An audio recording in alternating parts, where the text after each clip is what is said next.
बर' रेबग्रा जुथुमा देग्लाय बोसोरनि मोनद' थुनलाइयारि बान्थाखौ थांनाय सानखालि फोसावबाय।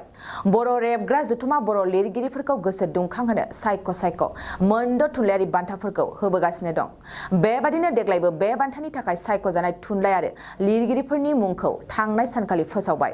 बर' रेबग्रा जुथुमा माखासे समनिफ्रायनो होबोबाय थानाय मोनद' थुनलाइयारि बान्थाफोरखौ मोननो हादों। फारियै आसा मोसाहारि थुनलाइयारि बान्थानि थाखाय दाउफ्रि लाबारिनि खन्थाइ बिजाब फैगोनखौ लामा नायनानै सुकुमार बसुमतारी, खुगा थुनलाइनि अजा थुनलाइयारि बान्थानि थाखाय रुफास्रि हाज'वारिनि कर'ना आं आरो खन्थाइ बिजाब, निमाथि मोसाहारि उन्दै लिरगिरिनि बान्थानि थाखाय पिनाकि ब्रह्मनि खन्थाइ बिजाबनिफ्राय गुफुर जोमै खन्थाइ, लाइमोन थुनलाइगिरि बान्थानि थाखाय दैमासा ब्रह्मनि जोहोलाव नोंनि सोहोराव खन्थाइ बिजाब, पबिन बरगयारी खन्थाइगिरिनि बान्थानि थाखाय राखेब बसुमतारीनि गोमानाय सोदोबनि देंखो आरो महेन्द्र मोसाहारिनि रावस्लाय बान्थानि थाखाय अम्बिकागिरि हाज'वारिनि रावस्लायनाय सन्तनु फोलेरनि फिसाज्ला पुरबि बारमुदै बिजाबा सायख'जादों।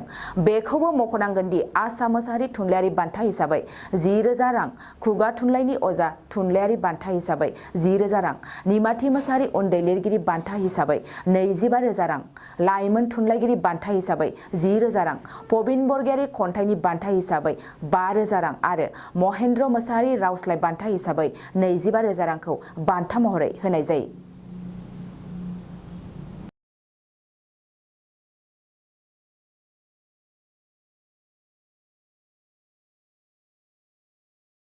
नोंथाङा सानाय सुनाय बेरामनि जेंनायाव गोग्लैदों नामा?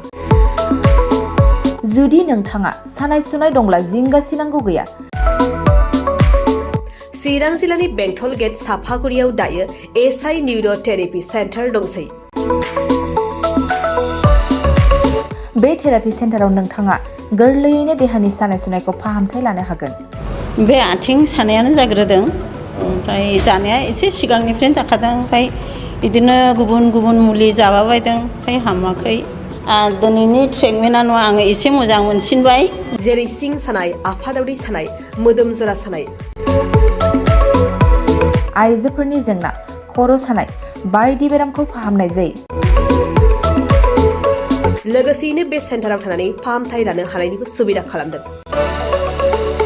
नोंथांमोनहा एसआइ निउर' थेरापि सेन्टाराव फाहामथाय लानो गोसो दंब्ला नैबे मबाइल नम्बर 7620160459 नङाब्ला 9476977956 आव थोंजों सुलाद लानो हागोन।